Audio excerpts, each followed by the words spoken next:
শান্ত অসম ধলাকাণ্ডৰ আঁৰত আলফা নিশ্চিত কৰিলে NIA আৰু DGPয়ে প্ৰায় এমাহ পিছত NIAৰ আদালতত গোচৰৰ প্ৰতিবেদন উজনিত চাঞ্চল্যকৰ অপহৰণ কাণ্ড গুৱাহাটীৰ উগ্ৰতাৰা দেৱালয়ত চাঞ্চল্যকৰ চুৰিকাণ্ড আলফাত জাকে জাকে যুৱ প্ৰজন্ম সন্মুখত পঞ্চায়ত নিৰ্বাচন তাৰ মাজতে অসমত এতিয়া হিংসাৰ দাৱানল ধলাকাণ্ডই কপাইছে ৰাজ্য 5 জন নিৰীহক নৃশংসভাৱে হত্যা কৰিছিল দুৰ্বৃত্তই কিন্তু কোনে ৰচিছিল সেই পৰিকল্পনা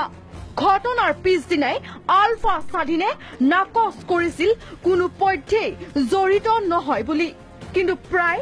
এমাহ পিছত NIAৰ আদালতত গোচৰৰ প্ৰতিবেদন আলফা স্বাধীন জড়িত থকাৰ তথ্য NIAৰ প্ৰতিবেদনত আৰক্ষীয়ে স্পষ্ট কৰিলে সমগ্ৰ ঘটনাৰ আঁৰত আলফা স্বাধীনৰ হাত আমাৰ হাতলৈ আহি পৰা বিভিন্ন তথ্য আৰু চোৰাংচ সূত্ৰ আৰু অন্যান্য যিবিলাক আমি টেকনিক্যাল ইনপুট পাইছোঁ তাৰ দ্বাৰা আমি নিশ্চিতভাৱে ক'ব পাৰোঁ যে ধলা যিটো হত্যাকাণ্ড হৈছিলে সেইটোত আলফা স্বাধীন জড়িত আছে বুলি আমি এতিয়ালৈকে গম পাইছোঁ উজনিত আলফাৰ উত্থান জাগুন চৰাইদেউ ডিফুত চাঞ্চল্যকৰ অপহৰণ কাণ্ড জাকে জাকে আলফাত যোগদান একাংশ যুৱ প্ৰজন্মৰ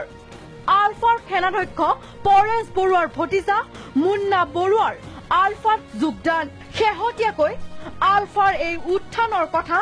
যেন আওপকীয়াকৈ স্বীকাৰ কৰিলে আৰক্ষী সঞ্চালক প্ৰধান কুলধৰ শইকীয়াই এটা কথা ক'ব পাৰি যে আমি আচলতে যিবিলাক ঘটনা হৈছে দুই চাৰিটা এতিয়া সম্প্ৰতি তাৰ যেনে জাগুনৰ ঘটনাটোত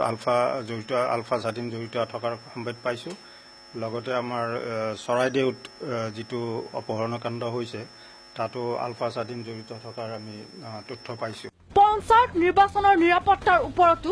আৰক্ষী সঞ্চালক প্ৰধানৰ মন্তব্য স্পৰ্শকাতৰ এৰিয়াসমূহত থাকিব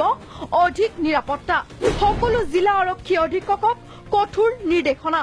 পঞ্চায়ত নিৰ্বাচন সম্পৰ্কত ইতিমধ্যে আমি গোটেই ডিষ্ট্ৰিক্টবিলাকক জিলাবিলাকক সকীয়াই দিয়া হৈছে যে তেওঁলোকে ছিকিউৰিটিখিনি সুৰক্ষা অতি টাইট কৰিব লাগিব লগতে এটা কথা চাব লাগিব যাতে যিহেতুকে এটা গণতান্ত্ৰিক প্ৰচেছত ইলেকশ্যন হ'ব যাতে ভালকৈ কেম্পেইন আদি হয় বা তেওঁলোকৰ সভা সমিতিত পাতে আৰু কোনো ধৰণৰ যাতে গ্ৰুপ ক্লাছ বা তেনেকুৱা ধৰণৰ কোনো ঘটনা নঘটে সেইটো চাব দিয়া হৈছে লগতে ভালনাৰেবল এৰিয়া কোনবিলাক সংবেদনশীল এৰিয়া কোনবিলাক আছে সেইবিলাক বাছি উলিয়াব দিয়া হৈছে আৰু সেইমতে পুলিচৰ ডিপ্লয়মেণ্ট কৰিব দিয়া হৈছে তেওঁলোকক তাৰ মাজতে উগ্ৰতাৰা দেৱালয়ৰ চুৰিকাণ্ডই কপাইছে ৰাজ্য মুঠৰ ওপৰত এই সকলোবোৰ ঘটনাই এটা কথাকে প্ৰমাণ কৰে